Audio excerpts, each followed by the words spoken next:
105व्या जयंतीनिमित्त तमाम भारतीय बांधवांना अण्णाभाऊ साठे जयंतींच्या लाख लाख शुभेच्छा देतो। तसंच शासनाने जो निर्णय घेतला अण्णाभाऊ साठे जयंती मिरवणुकी संदर्भातला 12चा टाइम संदर्भात, तर आज जंगम साहेब 3:30 वाजेपर्यंत आम्हाला लेखी आदेश देतो असं कळवलेलं आहे।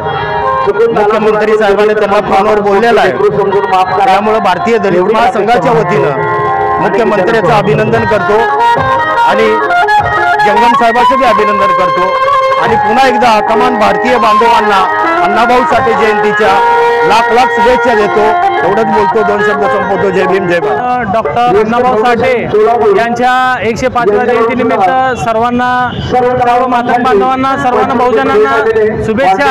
तसेच सर्व मातंग समाजाची एकच मागणी आहे, डॉक्टर अण्णाभाऊ साठे यांना भारतरत्न द्यावा। तसेच मुंबईच्या युनिव्हर्सिटीला साहित्यरत्न डॉक्टर अण्णाभाऊ साठे नाव द्यावं आणि त्यांच्या जी जन्म ठिकाण सांगितलं त्या ठिकाणी एक साहित्याचं मोठं ग्रंथालय त्या ठिकाणी उभारावं अशी समस्त मातंग समाजाच्या वतीने मागणी आहे की सरकारने लवकरात लवकर पूर्ण करून या मातंग समाजाला येणाऱ्या काळात त्यांची मागणी लवकरात लवकर पूर्ण करावं हीच इच्छा आहे त्यांची सर्वांची। शाहीर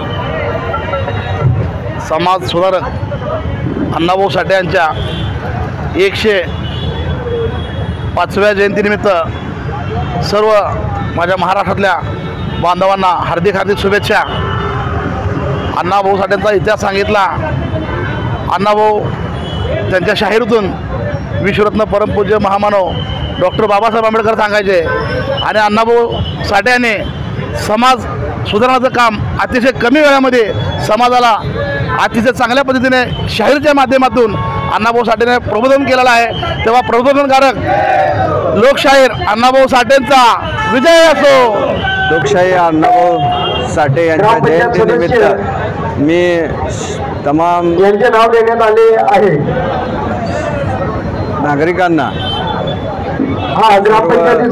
माझ्या नवरंग तरुण मंडळ देगावच्या वतीने मनापासून शुभेच्छा देतो। अण्णाभाऊ कार्य हे संपूर्ण समाजाला आणि मानवतेला प्रेरणादायी आहे। त्यांच्यापासून खूप काही शिकण्यासारखं आहे। आज त्यांच्याच आदर्शावर आज आपण वाटचाल करत आहोत। इथून पुढेही अण्णाभाऊ साठेंचे विचार जनमानसात पोहोचवण्यासाठी आम्हा सर्व तरुणांची जबाबदारी आम्ही यशस्वीरित्या पार पाडत आहोत।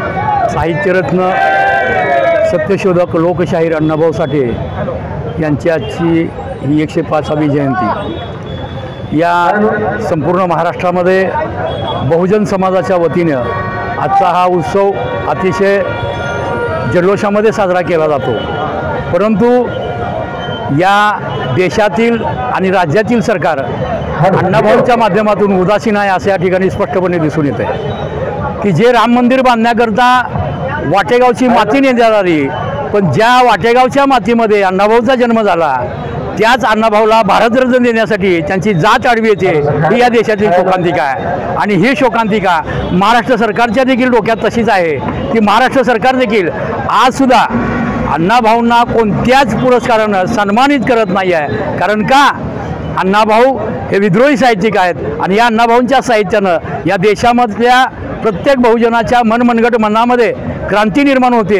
विषमतावादी व्यवस्थेच्या विरोधात अण्णाभाऊंनी लिखाण केलेलं आहे। हेच अण्णाभाऊंच्या विचाराची महती आहे। म्हणून अण्णाभाऊंच्या या जयंतीनिमित्त तमाम बहुजन बांधवांना या ठिकाणी मंगलमय शुभेच्छा देतो। साहित्यरत्न अण्णाभाऊ साठे यांच्या जयंतीनिमित्त अभिवादन करण्यासाठी आमचे शिवसेनेच्या उपनेत्या सौ अस्मिताताई गायकवाड व मी शिवसेनेचा जिल्हा प्रमुख, आमचे उपजिल्हा प्रमुख, महिला आघाडीचे सर्व पदाधिकारी आणि शिवसेनेचे सर्व पदाधिकारी या ठिकाणी अभिवादन करण्यासाठी आलेलो आहोत। खरंच साहित्यरत्न अण्णाभाऊसारखं व्यक्तिमत्व आज समाजामध्ये त्यांनी होऊन गेले आणि त्यांनी जो समाजासाठी एक चांगला आदर्श दिलेले आहेत, साहित्यामध्ये त्यांचं योगदान जो खूप मोठं आहे।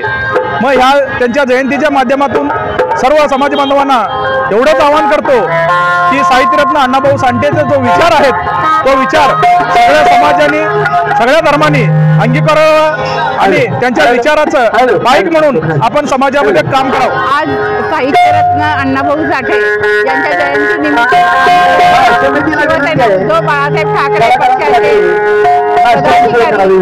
सर्वजण अभिवादन करण्यासाठी आम्ही आलेलो आहोत। आज माझ्याबरोबर जिल्हाप्रमुख संतोष पाटील, शहर संघटिका प्रीतीताई नायर, शहर संघटिका मीना सुरवसे, त्याचबरोबर बाकी सर्व पदाधिकारी आहेत।